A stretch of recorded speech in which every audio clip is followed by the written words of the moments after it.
What is the benefit of this fermented cabbage? Number one, it helps when you're dealing with gut-related issues, gastritis, acid reflux, ulcers, bloating, indigestion.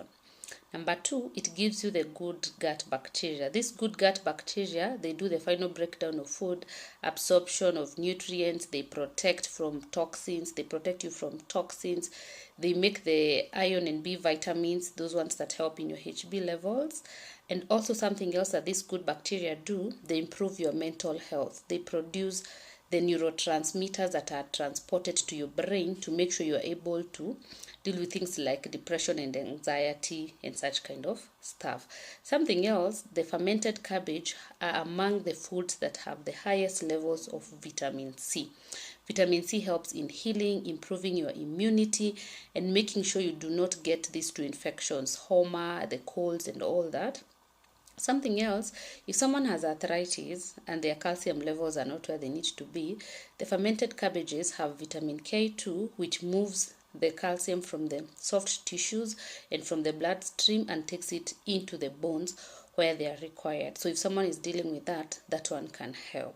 Okay, and something else, it's a source of fiber, and fiber is food for the good gut bacteria. And since it has been pre-digested, if someone has constipation, they can comfortably take these cabbages and they will not get constipation. Or if they eat their vegetables and they see them in their poop.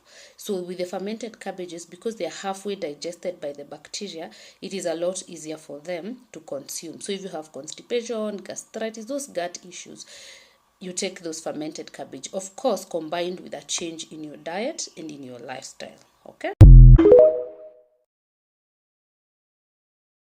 How to make fermented cabbages. So take your cabbages, make sure they are clean, thinly slice them, put them in a bowl.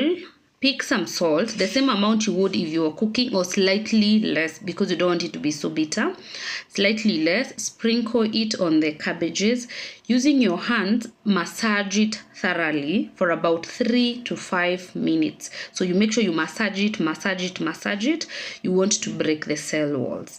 This process will make sure you have some brine or some water from the cabbage or the juice from the cabbage and the cabbage itself. So all that content, you pick it, you put it in a glass jar like this one. Make sure there is no air spaces. So you're squeezing in, and there is no air spaces. And then after that, you're going to leave some space. You can see from here to here, it's not full completely. So you're going to leave that space here, up here. And then you're going to take your lid.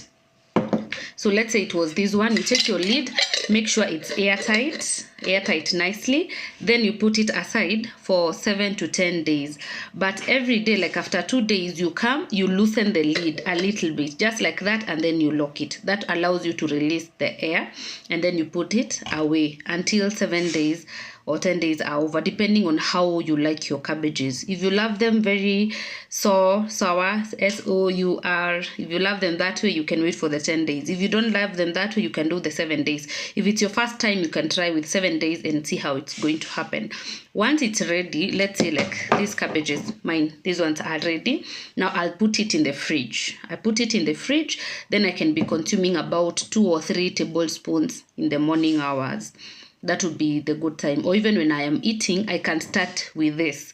So I do 2 tablespoons. I use them as my vegetables. If you're having things like constipation, this is very good as opposed to the other kind of vegetables. These ones are easy to break down because already the bacteria have pre-digested the cabbages for you. So they will be much easier. And that's how you prepare and consume the fermented cabbages.